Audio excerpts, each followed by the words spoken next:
This is Beer in Front, part of the Odd Pods Media Network and the Beer Media Group. Sometimes the beer in front of you is the best one yet. I'll talk to people around the beer world and get their stories all about beer. That's Beer in Front, and it's coming up now. Welcome to episode 225 of Beer in Front. I'm your host, Dave Zalatoris, and Beer in Front is a proud Odd Pods Media Network member and charter member of the Beer Media Group.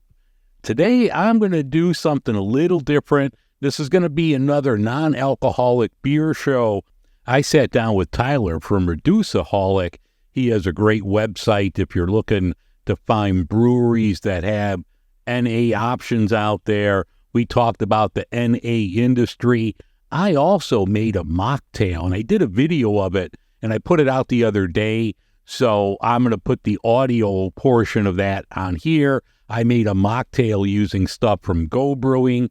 And also later in the show, Hop Butcher here in Chicago, they just released a brand new hop water. It came out on Wednesday, the 11th. I'm having it now.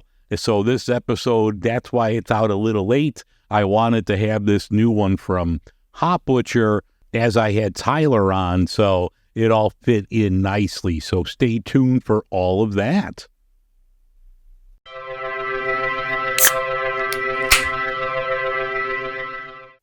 In beer and beverage news, this Friday the 13th at 10 o'clock in the morning Central Time, you can get tickets to FOBAB. Go to FOBAB.com for more information. It's going to be November 22nd and 23rd here in Chicago. I went last year. It was amazing. There's over 300 different barrel-aged beers out there, ciders, meads, perries, you name it. They have it. It's all phenomenal. They're going to have bourbon samples from Bardstown. They're going to have different spaces with like lighter lagers and non-alcoholic options if you're into that. But definitely check out FOBAB. Get your tickets this Friday, the 13th. Also coming up in November, you need to book your tickets to Chicago. The Chicago Cider Cup is happening November 7th and 8th at Eris Brewery and Cider House in Chicago, right on Irving Park, about a block away from the expressway. This looks really cool. I'm excited about this. So you got to check this out, the Chicago Cider Cup. Hopefully, I'm going to talk to these people before the Cider Cup, learn a little bit more about this. But if you listen to the show for a long time, you know I'm a big fan of ciders as well. So if you're in the city, you can check out ChicagoCiderCup.com. If you're in the New York City area, Sunday, September 29th, Third Place Bar and Alphabet City Beer Company, they're hosting the inaugural Oktoberfest AF. It's going to be between 2 and 5 at Alphabet City Beer Company in the East Village. This looks really cool. They're going to have a selection of at least 10 non-alcoholic craft beers, featuring different like Oktoberfest and autumnal beer options. If you're new to the NA scene or you're a seasoned NA beer person, there's going to be something there for everyone. They're going to have sausage and pretzels from Sigmund's Pretzels. So this looks really cool. Tickets are $30. You get 2 drinks, a gift bag full of swag and goodies. And then I guess there's a private area to mingle. So this looks really cool. Getting ready for Sober October. So I wish I was in New York City on September 29th. But if you're in New York, definitely check out Alphabet City Beer Company and Third Place Bar for their Oktoberfest AF.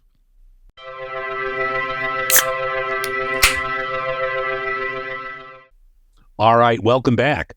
Reducaholic is the website to check out if you're looking to find a non-alcoholic brewery in the United States. Founder Tyler set this up. and it's got everything on there. I should have stayed in school. I could have done something like this, but Tyler took care of it. It's a great website. Tyler, thanks so much for coming on tonight, sir. Thanks, Dave. I'm happy to be here. I've enjoyed a lot of your podcasts lately. Oh, thank you. What got you started with Reducaholic, the website? Yeah, I mean, I've been into NA beer for a little while. Up until recently, I drank. I just actually hit 1 year without drinking. Okay, cool. But it was about 2.5 years ago. I was kind of sitting there like, kind of wish I could just go out and find an NA beer. And at that point, Athletic, I think, had a finder and a few others did. So I started kind of just tracking the industry, like I think, what was it, 2021, Bootstrap Brewing in Colorado had an NA, Tommy Knocker Brewing in Colorado had an NA. And then I heard about what happened in Minnesota where they have tons of breweries. So I kind of thought, I should track this. I should follow it. And I kind of just started listing them down in my head. And one day it turned into a spreadsheet and then turned into a Google Doc and turned into a map. Yeah. And yeah, along the way, I started realizing there's many different ways to make beer and on. And I just tried to write it down. How many breweries currently have their own non-alcoholic beer right now? 200 plus, I'd say. So I track it as in like, if a brewery has multiple tap rooms, they're in all the tap rooms that serve the NA are in my list. All right. So it's a little hard to track, but I think I was approaching 300 plus last time. There's some to delete, and given the multiples, it's probably 200 with their own. And then, yeah, I mean, that's awesome because I know here we have Go Brewing. I know we've talked on Instagram chat about them before. So it's nice to see that many, out there. I mean, you think of Athletic is like the big dog that you could get that everywhere, and a couple other national brands you could maybe pick up at Target or a place like that. But it's good to see that many breweries that are out there putting out some great NA stuff. Yeah. And exploring that's been a lot of fun. Mm-hmm. In like your area, you're from the Denver area. How many NA breweries are around there? Unfortunately, disappointingly, very few. Okay. I've heard there's a lot of hop water. I personally have not been to many. I've had, I think, 3 of them. Denver Beer Co. introduced one. Call to Arms has one. Lone Tree, a couple others. 10 to 15 have hop waters. Okay. And not to mention Hop Lark, if you've ever had that. Yeah. They're out of Boulder, and they're so good. Mm-hmm. But brewery-wise, it's limited. I think Bootstrap stopped for whatever reasons. Tommy Knocker, I would have called them almost a pioneer in the industry. They've had an NA beer since I started drinking NA. At one point, they had multiple on draft. And they're one of the earliest users of, I think, Bruvo, which is gaining a lot of traction and recognition lately as Deschutes has rolled out their technology. Groovy's been, at least one of Groovy's is promoted. And Rationale has been talking about them too. But outside of that, it's limited, and I think it's a bit of a fear in the industry. I don't know. Oscar Blues has had one off and on their main brewery, but they don't promote it, and I think they're just piloting it. I mean, I know I've seen some breweries here, dip their toes in the water with the hop water, if you will, but nothing as far as like an NA beer. And I remember, I don't know if you've talked to them too, but the gentleman at Momentum, and they were saying like, they have a project that, I'm sure there'd be some cost involved, but that would probably be cheaper than have an existing brewery, start their own NA line. So yeah, you would think there'd be more, especially in the robust Denver area, coming out with something. Yeah, there's one in Central Colorado in Buena Vista, well known. They're launching a pilot at Great American Beer Festival, so I'm very excited about that. But yeah, exactly what you're saying. And I appreciate what Lars from Momentum said on both your podcasts. And I think also in John's too, is delved into how he wants to help other breweries. Because it might not be as daunting a process as a lot of people think it is. Yeah, because I know going to Go, I went there last year and, saw like their setup and everything where, I don't know if, a little small independent brewery can probably take on something like that. So something from Lars and Momentum that might be more cost effective to at least give it a try and have one handle, if you will, for an NA beer. Yeah, and I think you've touched on that. And I touch on this a lot. I think it's around the safety thing. I mean, if you look at Go, I think one thing they're proud about, Athletic too, actually, is they brew on standard equipment. So they have their method. I have my insights and guesses, but I'm not gonna guess because if I guess right, trade proprietary. But basically, there's a lot of things you can manipulate: yeast, temperature, grain bills, grain types, etc. And they do that on existing equipment. The difference is in both Go and Athletic, you have gigantic tunnel pasteurizers, right? And I think Joe was on somebody's podcast saying those things are like $1 million. I mean, they're obviously going national, international, and through the 3-tier distribution system, right? And I think Momentum is too. But I think for a smaller brewery, I think what's missing is that they can replicate that whole process and then keep the pH low, like below 4, I'd say below 4.2 for sure, and then refrigerate it, keep the cold chain, and keep a separate, very clean draft line, which, to be honest, these breweries should be doing anyway. Yeah. And they can have an on-premise NA without that much complexity. They just have to be a little bit more diligent and change the method. And I know some people might disagree with me, but there are quite a few doing that right now. It's when you lose control of the distribution that it becomes a lot more complicated, right? Yeah. And I don't know, like for a smaller independent, mom and pop brewery, if you will, I don't know if they'd be able to can and distribute, but yeah, at least like one tap handle, and you could rotate that, throughout the year, have an Oktoberfest, have an IPA, have a stout, do something different. I think that would be beneficial, for everybody. The brewery would get more customers in. Some people don't want to go to, a brewery if they're not drinking for whatever reason. So offering an option, you could then sell food, you could do, merch, whatever. Yep. And I agree with you. And I think that's the part that's missing. And I think it's going to come. I mean, the Brewers Association put out a lot of safety stuff on it, but it kind of focused on the bigger breweries, the 3-tier distributed stuff, and the little ones they can. I mean, I look at Two Phrase in Pennsylvania, and they were on the US of NA podcast a couple weeks ago, and I've talked to them a lot. And they use all their normal equipment. They have a kind of an innovative way of pasteurizing because they're using a special yeast, but they've had real big success because they actively promote it. And you look at the breweries in Minnesota that actively promote it, they're doing well. It varies by method. Like if you're in Minnesota, you can just send your beer to ABV Technology. They'll remove the alcohol and send it back to you. But like a tiny brewery in Seattle, Figurehead Brewing, they've been making their own NA beer. He's blogged the whole discovery process on his website. It's a really interesting story. Homebrew kit to small-scale brew equipment to one on draft at pretty much any given time. You've had a lot more NA beers than I have. Do you have any particular favorites, or is there like a go-to that's always in your fridge? That's tricky. I mean, like when you're drinking real beer, like alcoholic beer, you always have like a New Belgium or Sierra Nevada. Especially when I started drinking, it was New Belgium, right? So for me, Athletic is always there. I've loved Athletic. They're the ones who I first sipped and said, wow. Go Brewing is a similar. I have a couple of theirs in my fridge, and I almost always do.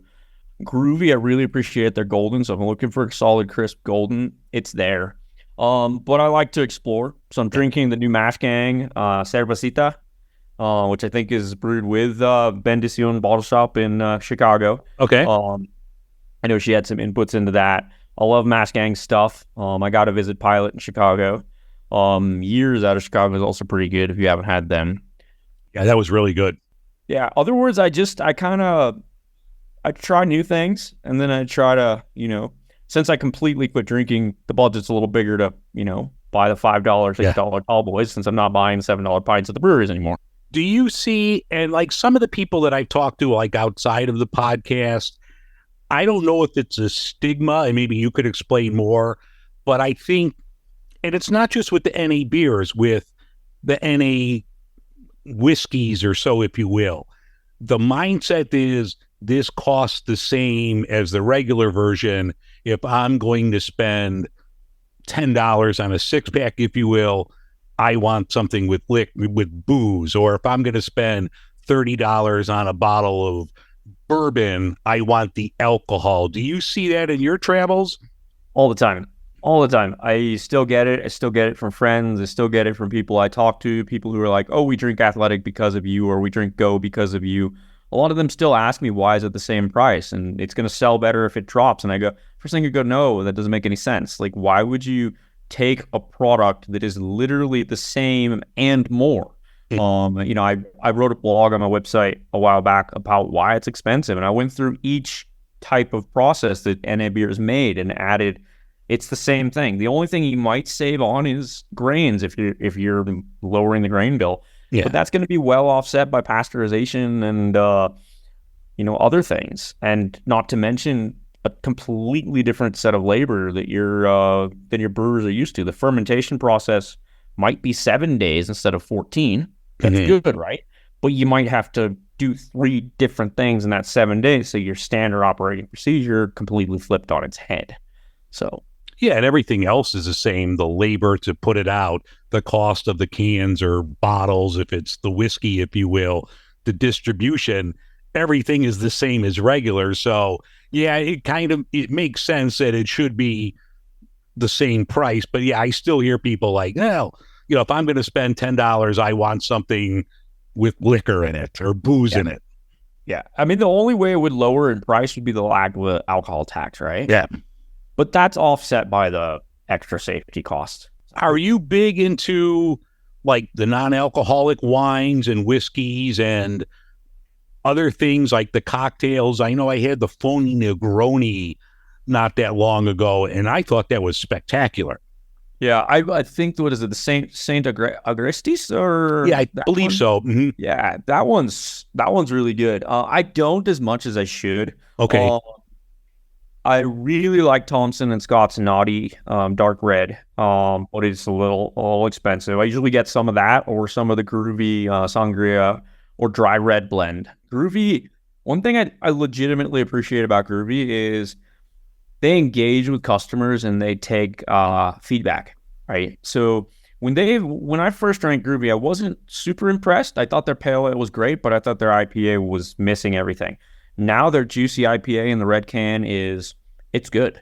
Okay. But it has a QR code on it you can scan and go back. So they also have a dry red wine, which is my go-to because it's in small can, single serve can. You don't have to worry about refrigerating afterwards. And they're on version 5 of that. Right. So it's my go-to. I don't have the same palate. Whiskeys, the only one is NKD. I do like them. Naked, they're a solid whiskey. But I like the ones that don't try to be whiskeys, but they kind of taste like it. So like Wilderton Earthen, some people disagree with me. Tennyson, and Pathfinder. So Pathfinder is like a hemp-based liquor. Yeah, and Tennyson's a black ginger. I can drink either of those on the rocks, or one of my favorite things, and somebody else kind of coined the name before me. It's a Tenny Finder. You mix 1 shot Tennyson, 1 shot Pathfinder, put it on the rocks, and that's a good one. Yeah, that was third place bar in New York. I think she's the one who coined that one. Yeah, I've had one of the whiskeys, and I don't remember the name of it. And I was actually at a grocery store, and they were, doing samples. So I'm like, oh, perfect. I'd like to try this. And she's like, well, I have to give you a mixer. I'm like, no, can I just? It's not alcoholic, so can I just taste it on its own? She's like, no, I have to pour it in ginger ale. So she gave me like a little shot glass. So you didn't get much, but that didn't do a lot for me. So I'm like, I'll pass and do some research on my own. I mean, the thing is, with these non-alcoholic ones, the ones that stand on their own are the ones that don't try to imitate. Outside of some of the tequilas, I think. But Naked apparently seems to be on something. I've not had their gin. I've heard good things. But what I appreciate is the non-alcoholic cocktail scene. I mean, you have these non-alcoholic bars, or even just really good menus at some of these higher-end bars where real mixologists make drinks, and some of those are absolutely incredible. And I feel if you took that spirit mimic out of it, it'd be an incredible cocktail. Well, that spirit does add value in the cocktail. They do. But straight on the rocks spirits, not so much. Yeah. And normally, like, if I have bourbon, I'm just on the rocks guy. So that's why I wanted to try it on its own, just to kind of get a feel for what this tastes like. But yeah, so I don't know. I'll do some research and maybe pick something up down the road. Try Nakeds. Okay. It's not perfect. It's not there. It's not completely there. I don't know if you'll ever get there. But it's very good. And sometimes I add a little bit of all the bitters to it. I don't know if you've seen those. They're amazing. Alcohol-free bitters. Okay. Completely alcohol-free bitters. And you just add a few drops of that. Yeah, I went through that bottle of that quite fast. Okay. I didn't have to mix it with anything, actually. So.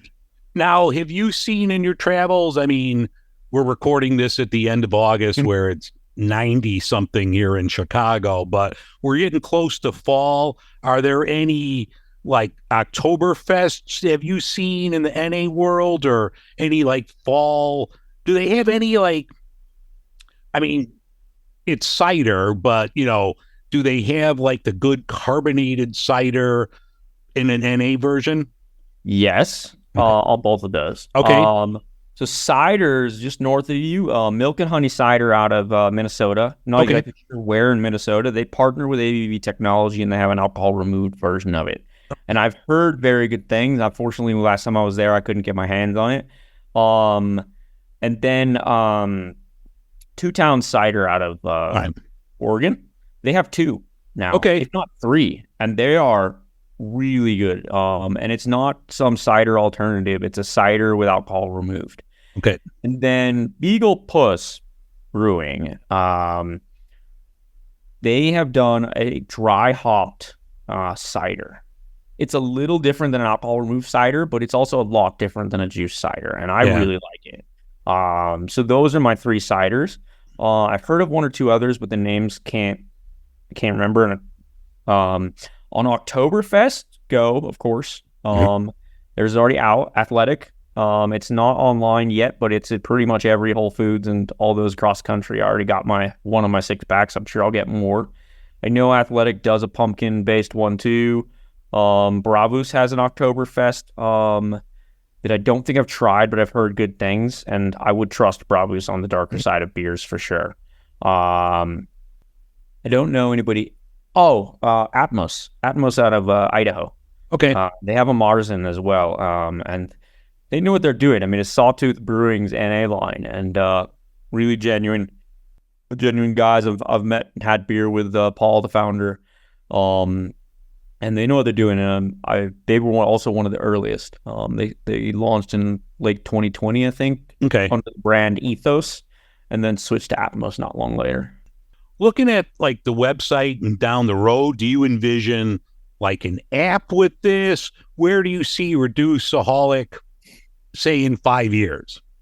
A couple things. I would love to be working hands-on with breweries, using the data, using the insights I get both from the map and from just following breweries on social media and seeing which ones do well with their NAs and which ones they don't. So I'd love to convince more breweries to make an NA. I mean, you cannot imagine how many brewers I've talked to who go, "Oh, you need like $2 million alcohol removal machine," or I've had so many tell me Athletic uses reverse osmosis or distillation to create their beer. I'm like, that's the number one Athletics thing that they don't. So it's very clear the lack of information, and I'd love to play a role in that part. I kind of envision the United States where we hit the European 10%, maybe more, maybe a little less. I mean, we know politics, you know, whatever around. I mean, we're shooting up Bud Light cans last year, so you never know. Something might stop us from getting that 10.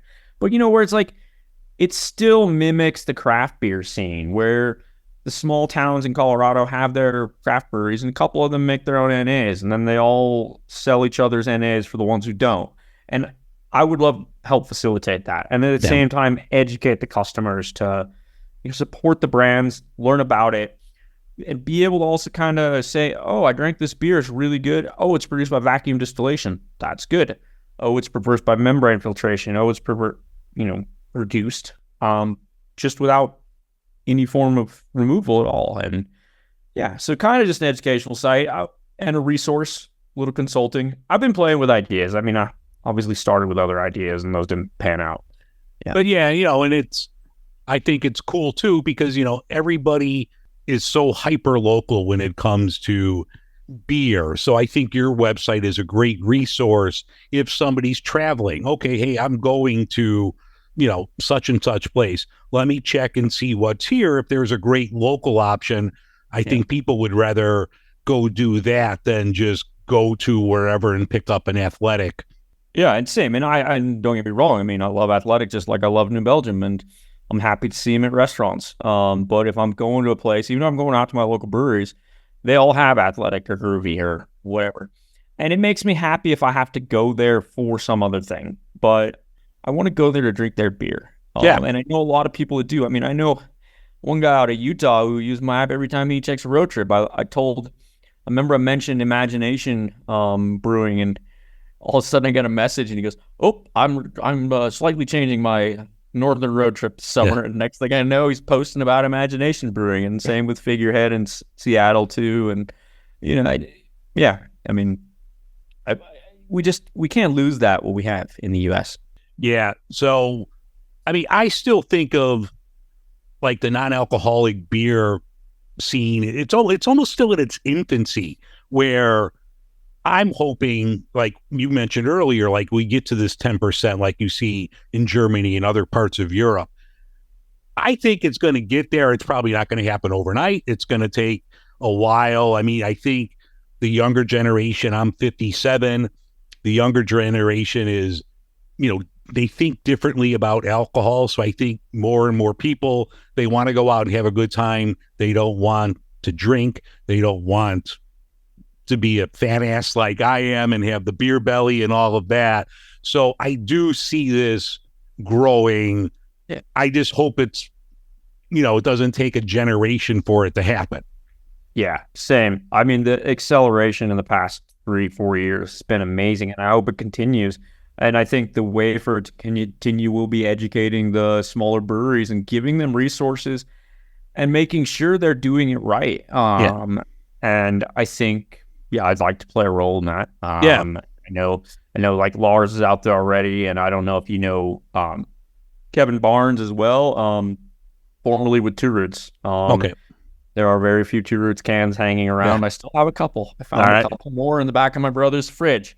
But he's also Beagle Puss Brewing as well. All right. So, and then he was with another one that shut down, but that was for different reasons. He's also providing consulting services. So he's another person for breweries to reach out to and work with. And I know he's also launched a low alcohol one, like a 3% one. So I know there's Dad Strength Brewing, which was on the US of NA podcast recently, and his is called starts with an A, and it's out of Aurora. I'll have to get back to you on the name of that. For some reason, it just slipped my mind. But I also think the 3% beers have a role to play. Not as the old style, you would go to the grocery store and get a 3.2 because it's the only thing that sold it and it tasted like a watered down beer, but a genuine 3% beer. Yeah, like, I mean, one of my favorite styles, and hardly anyone makes it, is an English mild, where it is in that range. You could have one at lunch and be fine. Yep. And that's the other thing about NA is you can have one at lunch and be fine. Yeah. I put one in my lunch bag to work about a year ago, and everyone's kind of looking at me. I'm like, it's not alcoholic. I'm good. Yeah. I mean, even if you have one beer at lunch, you come back and you just don't work the same for the next 2 hours, and depending on the type of work. Yeah. So that's another benefit for sure. Well, once again, you guys have to check out Reducaholic.com. I'll include the link in the show notes. Anywhere in the country you are, you can find a spot that's making great non-alcoholic beer. Hopefully, we keep adding more as we talk and the market grows for this. I see a lot like out west, like California looks really good. The Midwest and East, the middle of the country, we still need to work on a bit here. Yep. Yeah. The Midwest is doing really well. Indiana is doing well, and New York, but of course. Yeah. Well, Tyler, thanks again for coming on. I appreciate it. Once again, you have to check out Reducaholic.com. Tyler, I will talk to you down the road, sir. Sounds good. Take care. All right.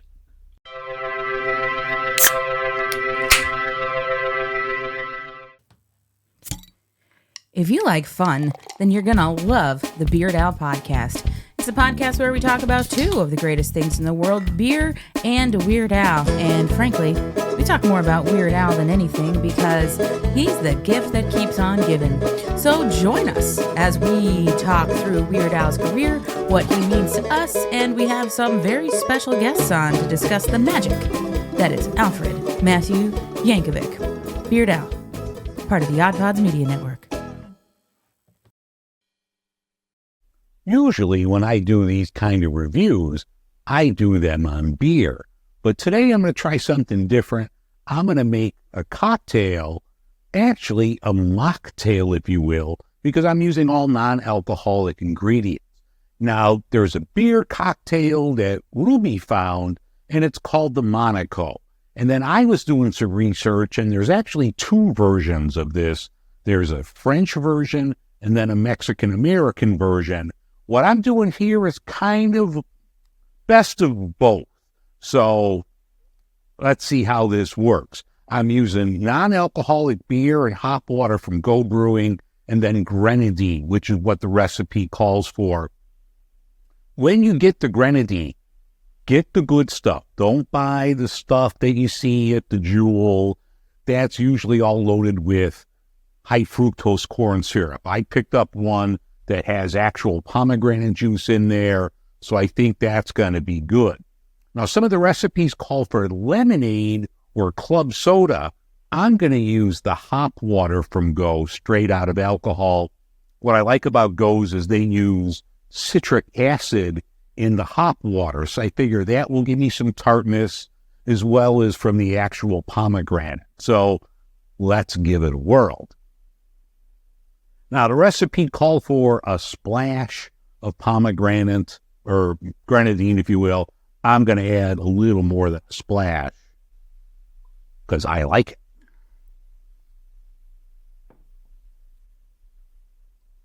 Some recipes call for 4 ounces of beer, 4 ounces of the other liquid. I've seen some that call for 6 and 2, so I'm going to go 6 ounces of beer with 2 ounces of the hop water and then the grenadine. So let's pour this out. Didn't say if you should add for foam or not. I don't know, but this swirl. Now I'm going to add a couple ounces of the hop water straight out of alcohol.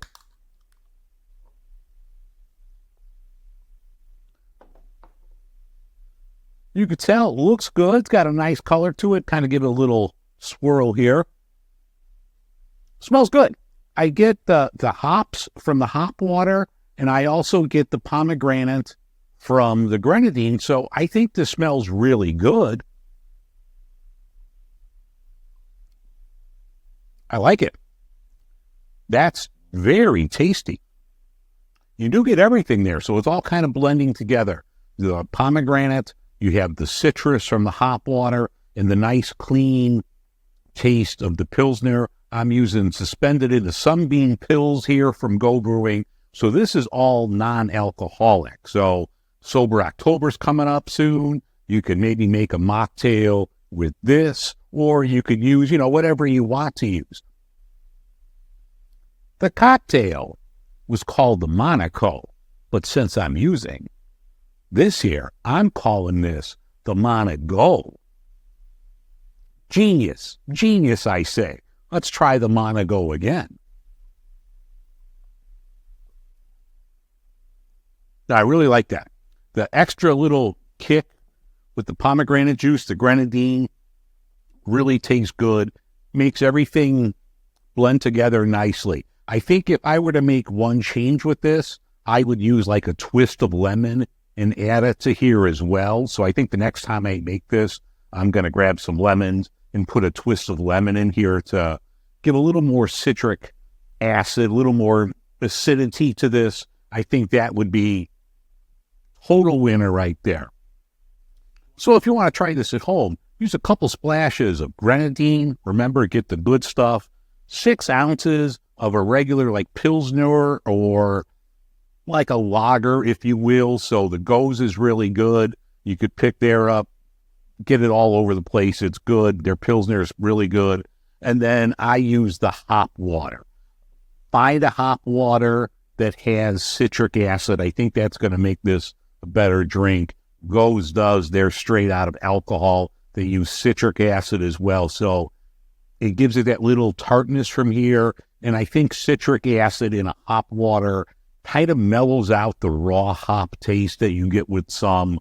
So when I'm looking for a hop water, I always look for some that have the citric acid. And for my taste, that's a winner. So you could pick up this, you could pick up this, you can get them all over the city. You could order it through Amazon, if you will, or you can go on Go Brewing's website. I'll include a link on the bottom if you want to check it out and pick up some good grenadine and enjoy the Monaco.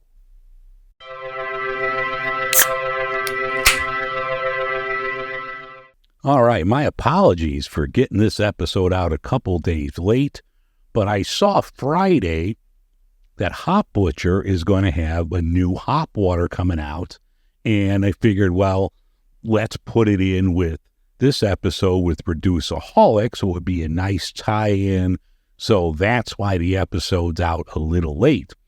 It's 1:45 in the afternoon on Wednesday. This was canned this morning. I stopped over at Hop Butcher about a half hour ago, and they're like, well, we have it in the back. We haven't even put it on the shelves yet, but I'll get you some. So I have in my can the first can of this released to the public. Like I said, it was canned this morning. Looks really cool. Good artwork on there. This is called Hop Water for the World.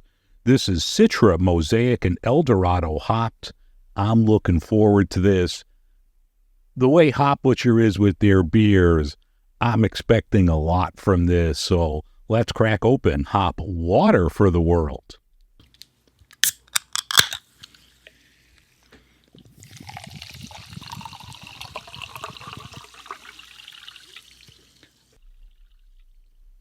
I don't need to tell you what it looks like.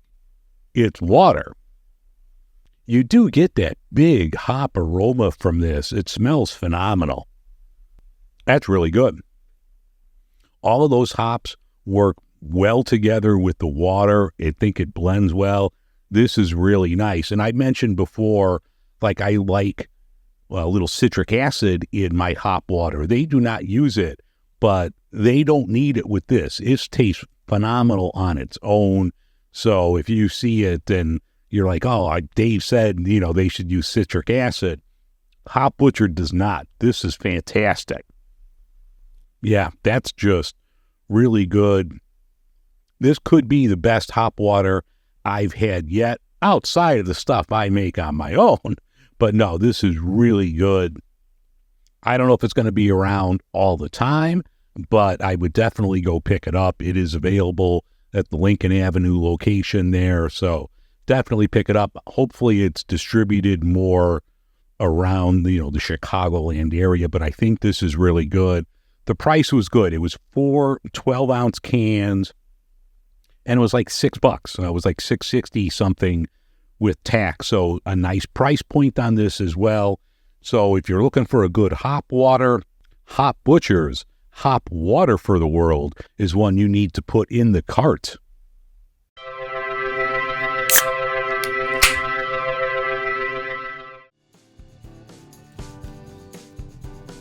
All right, that's going to wrap things up for this edition of Beer in Front. I thank you so much for listening. Once again, I want to thank Tyler from Reducaholic for coming on, talking about his great website and talking about the non-alcoholic beer industry. Check the website out. Really cool stuff there. Have a great week, everyone. I'll talk to you on my usual Monday time next week. So have a great couple of days. And remember, sometimes the beer in front of you, or non-alcoholic beer in front of you, is the best one yet.